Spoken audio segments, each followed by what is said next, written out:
This is the game at Spin 32, where I had a chance to play against Paul Kobel. They have a pro bounty hunt type game. They have 2 pros in the game. It's every Wednesday night, and you get a chance to beat up on the big guys a little bit, I guess. And I got lucky here and had a shot to get him. Because Paul was in his hand was the biggest reason for me calling with an ace-6 off. And I had the chips to afford it. Only one limper in front of me besides Paul. I thought it was worth the chance to see the flop.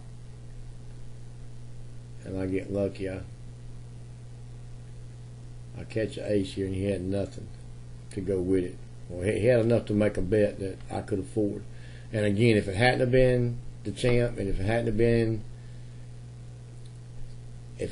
for the size of my chip stack versus his chip stack, going all in, the reason behind that was to run these other 2 guys off and then isolate the 2 hands, the 2 smaller stacked players. It paid off for me this time. Not necessarily the most sound move, poker move, but it paid off that time. And I think the best part of this whole game was this guy up here at the top, trained aces. Played some decent hands, played a lot of garbage, run me off of quite a few good hands, and so it was a real pleasure to take him out here in the next couple of hands.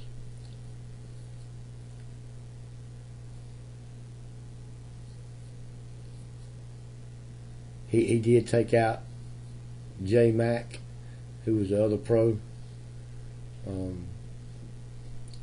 Right here you're going to see a real good example of kind of what he had been doing.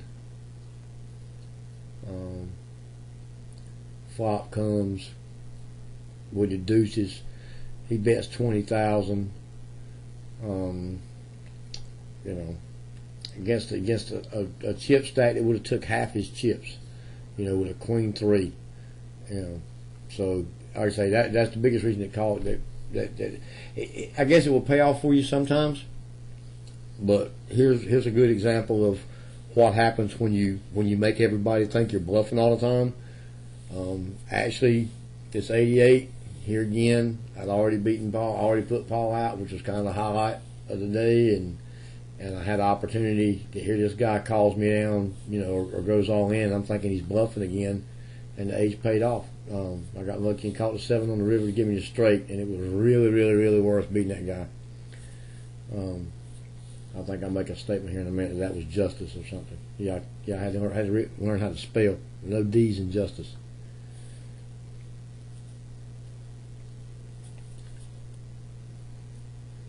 The cool part about the video making thing is you can go back and edit it and say whatever you want.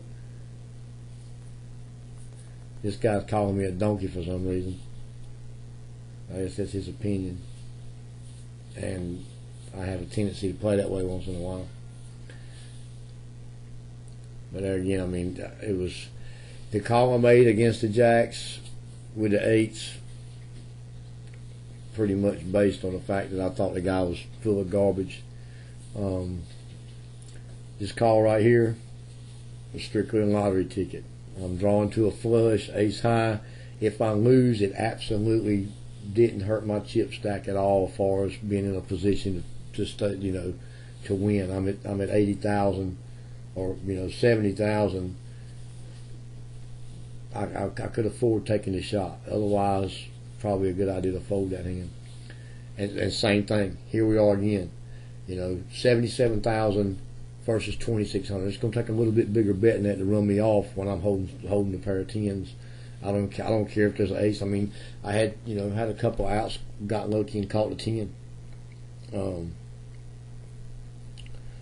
I think Ken's going to make a statement here in a minute that says I'm a gamble-holic. A couple reasons for those causes. It's the internet. I had the chips to afford it. And I've already kind of did what I came to accomplish, came to do, which was beating Mr. Kobel.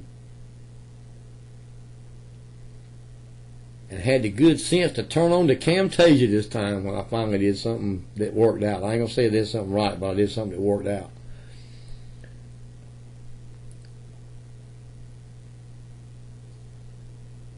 And there's one more nice little item that happened to come here. Ken's a pretty good friend of mine and everything, and I like him a lot, but I love to see that little purple and yellow SC banner get run off from the table by one of them blue spades with the red dots in it. That's fixing to happen right here in just a second. So I had to save that frame.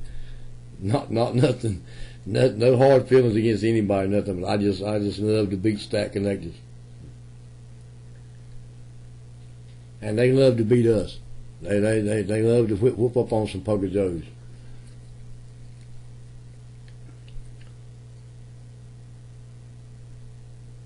The few opportunities we have to make one of them get up from the table, I decided I would save it and keep it in this video.